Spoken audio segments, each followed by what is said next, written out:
I think it's really good to know about history, but often when we are in school and we're sort of bombarded with all this like knowledge, it can feel quite consuming and, you know, demotivating. Whereas I think it's really important to actually understand trends and things whilst you study fashion, because without even knowing it, you're inspired by something that already has been invented and has a lot of knowledge behind it, and actually you can gain something from it, not only a better view of what you're looking at and what you're gauging with. It's going to open your eyes a bit more, basically. But yes, I think it's really important, without overfilling yourself with too much information. I think you should sort of learn, you know, one bit or one fact or one thing here and there, just to open your eyes. And I think in this case, I don't know too much about polka dot, but I couldn't understand why recently I've been so intrigued by it. There's something about it where I was just like, sort of like a love affair, where I was just like constantly interested in it and wearing it, and I didn't really know why. And I think that's a topic with, you know, marketing and psychology, and how, you know, social media can have that sort of,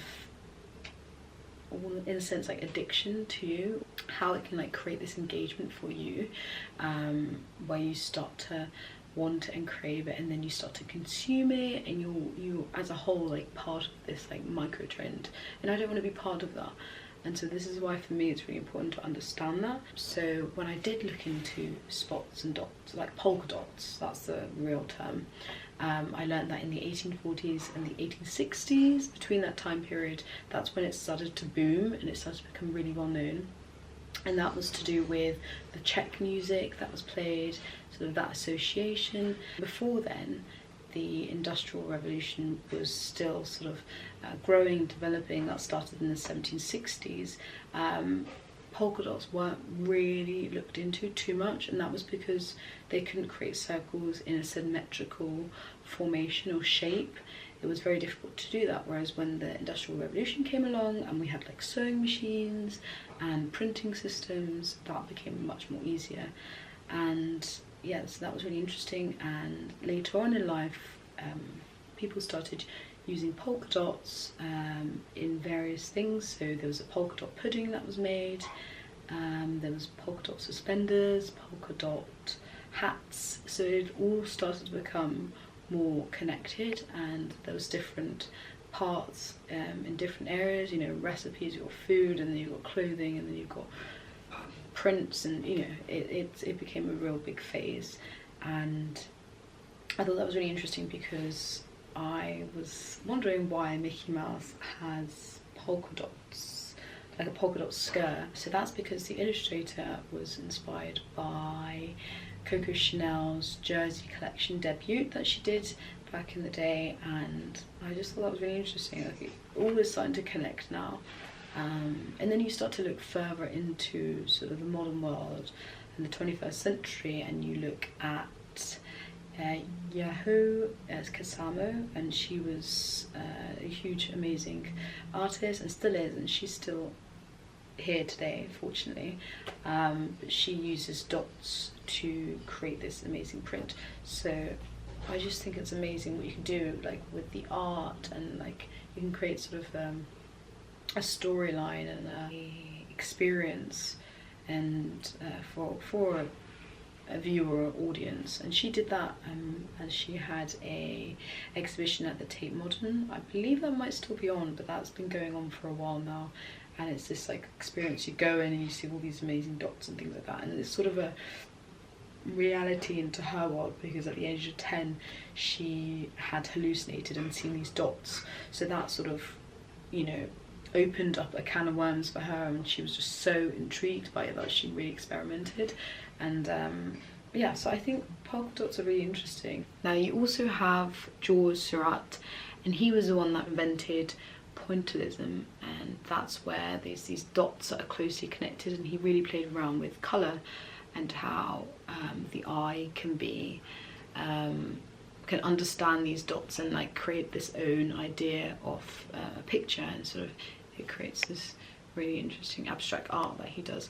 And yeah, overall I just think there's some really interesting points, and so I feel like now that I have a better understanding, and hopefully you guys also do, I think that really opens up a new way of thinking and an open mind thinking. I mean, that still doesn't justify why I'm obsessed with like dots at the moment, but I think it is just a phase, and I'll let that like subside. But I have a few items here that are, yes, polka dot. So I have this amazing skirt, which I think I showed in one of my videos, and this is amazing because it's a balloon skirt and it fits really lovely. Again, this is polyester, elastane and viscose, so it's not sustainable at all, and the fact that it has 3 combined fabrics makes it really difficult for it to be recycled, so that's just an interesting point to be made. But it is gorgeous and it has polka dot prints, and so when I looked at this earlier I noticed the formation of these polka dot prints. They aren't completely above each other. You'll notice they aren't like directly above each other. They fit really nicely on the fabric, as opposed to like one beneath the other, beneath the other, beneath the other.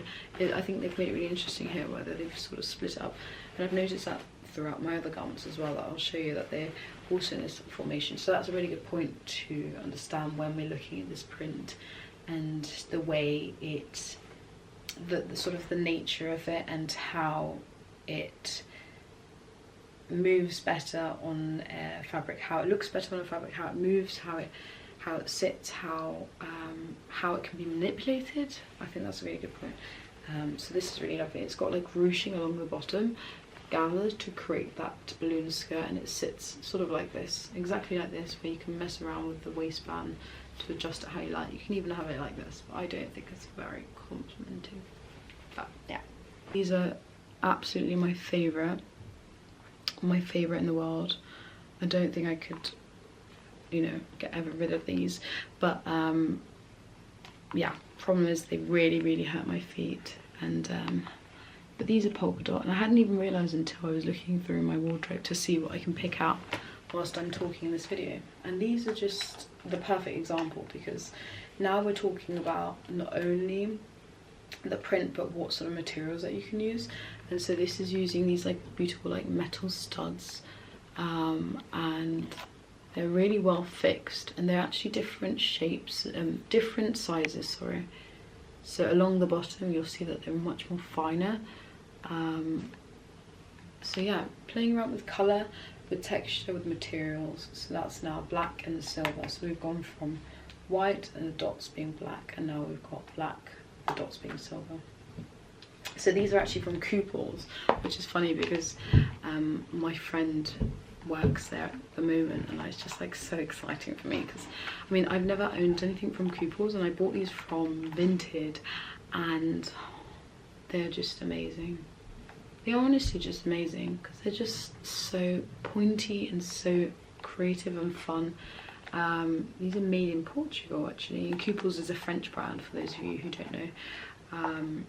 But again, that is a type of print that we're talking about today. Actually, I really like these on. I'll show you them on. Very pointy, very delicious, and very fun and creative. I think they're just the perfect match for me, really.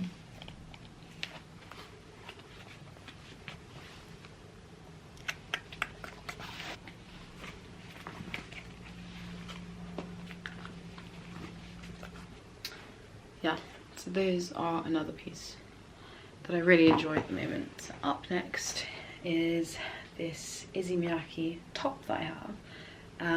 This has got to be one of my favourite tops I own in my wardrobe.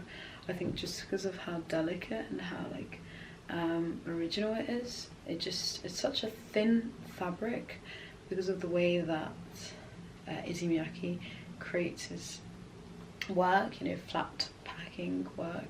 I just think it's amazing.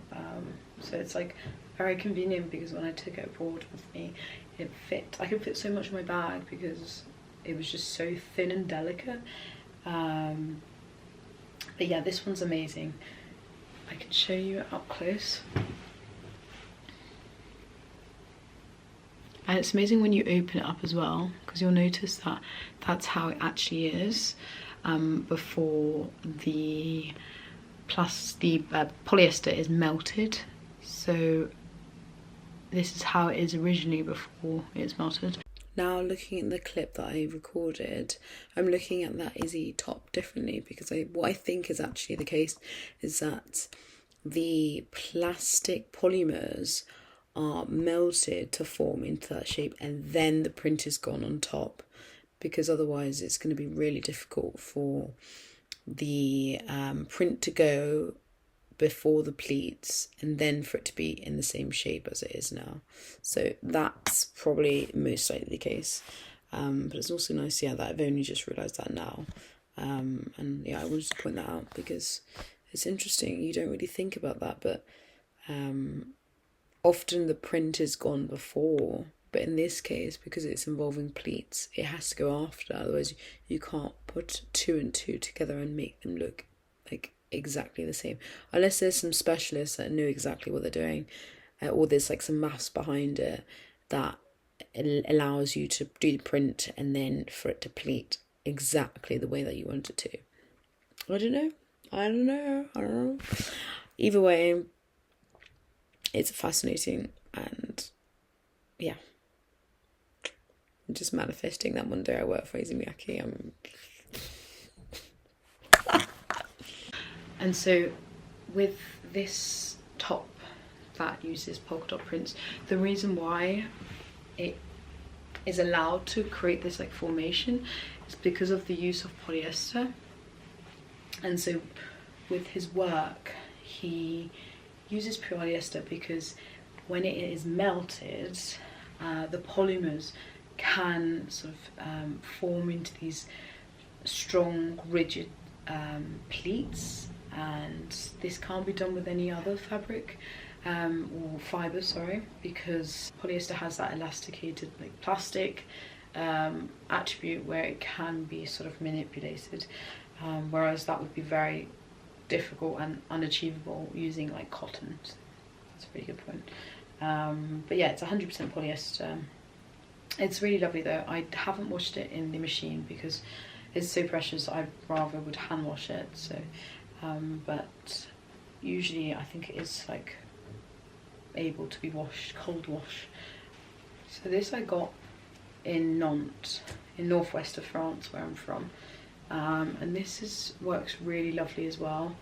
It's absolutely gorgeous, and it's got this lovely sort of loose, comforting like effect. I'll show it, and by comforting I actually mean that quite literally, because it's just so cozy in terms of it's like very sort of, it wraps around you really nicely. This one I absolutely adore. Right now it looks like I'm wearing a bib, so I'm not even going to give myself any credit there. Once again, I think this is also 100% polyester, because I had a look at these before I started filming, and yeah, it's 95% polyester, 5% elastane.